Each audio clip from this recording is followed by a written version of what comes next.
Hello, നമസ്കാരം കൂട്ടുകാരെ. എന്റെ എല്ലാ കാര്യങ്ങളും ഞാൻ നിങ്ങളോടൊപ്പം പങ്കുവെക്കാറുണ്ട്. അത് ദുഃഖമായാലും സന്തോഷമായാലും. ഇപ്പൊ എന്റെ ജീവിതത്തില് 3 സാധനങ്ങൾ എനിക്ക് ഒഴിച്ചുകൂടാൻ പറ്റാത്തതുണ്ട്.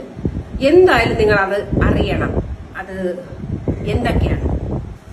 ഫസ്റ്റ്, ഈ കൊട എനിക്ക് ഭയങ്കര ഇഷ്ടമാണ്. ഈ കൊടയുടെ പ്രത്യേകത എന്ന് പറഞ്ഞാൽ നമ്മള് മഴ പെയ്യുമ്പോൾ ഇങ്ങനെ പിടിച്ചു കഴിഞ്ഞാൽ മുകളിലോട്ട് പോകും.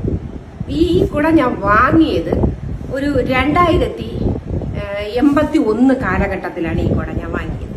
അപ്പൊ മറക്കരുത്, 2081 ഈ കുട വാങ്ങിയത്. അപ്പോൾ ഇതാണ് എൻ്റെ ആദ്യത്തെ ഫേവറേറ്റ് സാധനം. രണ്ടാമത് ഒഴിച്ചുകൂടാൻ പറ്റാത്തൊരു സാധനം എൻ്റെ പേഴ്സ്. അപ്പം പേഴ്സ് എല്ലാവർക്കും ഇഷ്ടമാണ്. അപ്പം ഇതെപ്പോഴും എന്റെ കൂടെ ഇങ്ങനെ കാണും. ഇത് വാങ്ങിയത് 2066 ആ കാലഘട്ടത്തിലാണ് ഞാൻ ഈ പേഴ്സ് വാങ്ങിയത്. കണ്ടോ, ഇഷ്ടപ്പെട്ടല്ലോ എല്ലാവർക്കും അല്ലേ? ഇനി ഒട്ടും മാറ്റി വെക്കാത്തൊരു സാധനമാണ് എന്റെ ഈ കണ്ണട. കണ്ടല്ലോ, ഈ കണ്ണട ഞാൻ 2085 കാലഘട്ടത്തിൽ വാങ്ങിയ കണ്ണടയാണ്. എങ്ങനെയുണ്ട്? ടണ്ടടായ്. അപ്പൊ എല്ലാ സാധനങ്ങളും ഞാൻ പരിചയപ്പെടുത്തും. ഇനി അടുത്ത കാര്യം അടുത്ത വീഡിയോ.